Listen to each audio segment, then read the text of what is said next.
training. This is what y'all came here for anyway. We're trying to get jacked, but you'll see everything works together, all right? We broke it down into a couple different categories. Like I said before, we're gonna exercise every week, but we're gonna move every single day. So every single day, you should be taking some kind of a walk, all right? That's not exercise, that's basic human movement, all right? So let's not even count that. You should be getting whatever, 10,000 plus steps a day. We're not gonna count that towards anything else because we got resistance training and a bunch of actual exercise and training to come later, all right? Walking, here's our resistance training, cardiovascular training. Sports, whether you're in organized sports in a school, obviously professional sports, or club sports, men's leagues, women's leagues, any type of lifting sports, anything obviously counts. Swimming can be a sport, swimming can be a hobby, good exercise obviously. Hiking, martial arts, any type of martial arts, yoga, any type of yoga, Pilates, okay? And then we have some passive recovery tools, and we'll get into active recovery tools. Obviously, our nutrition and our food is going to be huge. We're going to break that down in a separate video in detail. Hydration, more than just water, but you are not drinking enough water, trust me.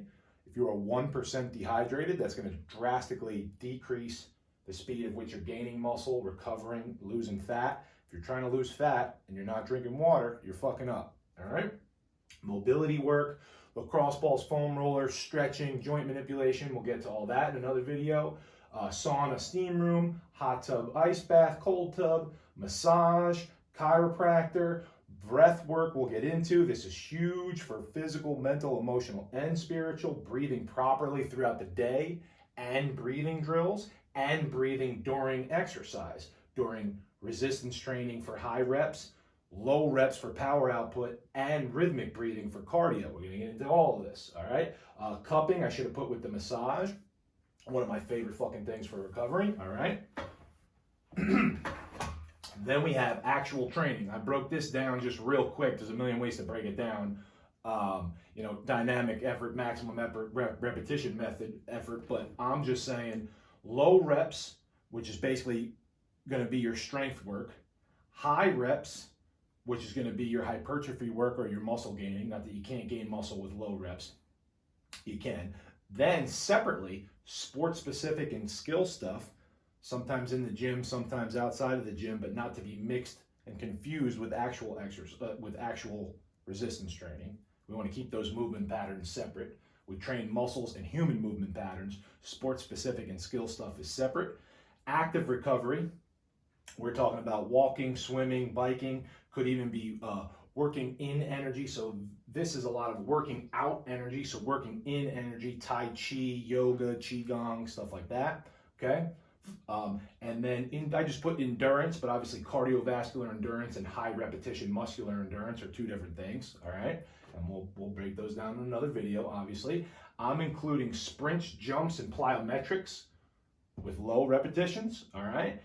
Circuits, WODs, long distance cardio can be in high repetition method there. Then, as far as active recovery, you can break this down not only into what I said, swimming, biking, walking, stuff like that, but we can do a deload week or a deload period where we're putting less weight on the bar. We can have a low stress week or a low stress period where it's just less volume in training, okay? Or like a pivot week or a pivot period where we're not doing our main lifts that we always love, whether it's for squat, bench, deadlift, whether it's your favorite hypertrophy exercises. We'll do weird stuff. We'll do balancing stuff, kettlebell stuff, weighted carries. So you're still in the gym, you're still exercising, you're just not pounding the nervous system in the same patterns you are. So you're still in the gym having fun, working on mental health, but giving the actual movements and the nervous system a break from the same stimulus we're always giving it. All right, now on to the homework. Once again, practical take-home shit here. Adversity introduces a man to himself, okay? Albert Einstein, smart guy, look him up if you never heard of him, all right? The weight room is the perseverance room. Lifting weights is just self-manufactured adversity, all right? It's beautiful.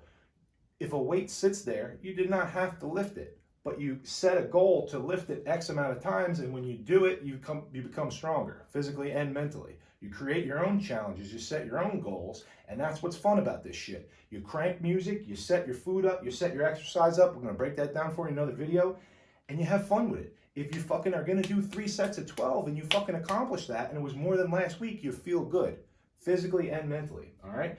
So here's something to reflect on, maybe just weekly as far as your exercise and your movement goes. If you have a trainer, a coach, or a program, you can just follow what's on there, right? But if not, you gotta set your own shit up, which we're gonna get to in the next video. What exercises will I do this week? The night before, think about it.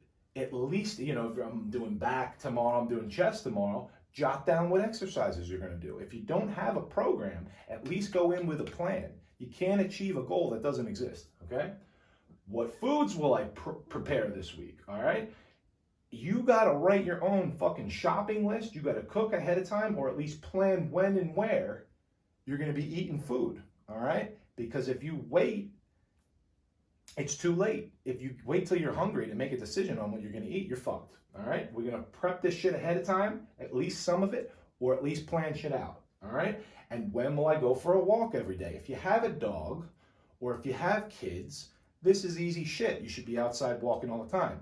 But if not, you need to plan this out, whether it's a work break, whether it's a 10-minute walk after each meal, whether it's a 20-minute walk after dinner. It doesn't have to be some magical counting steps, but you do have to walk and move around. Now, if you have a physical job where you're walking thousands and thousands of steps a day, you don't have to do that. But for fucking 99% of you, you got to get up off the computer and move around.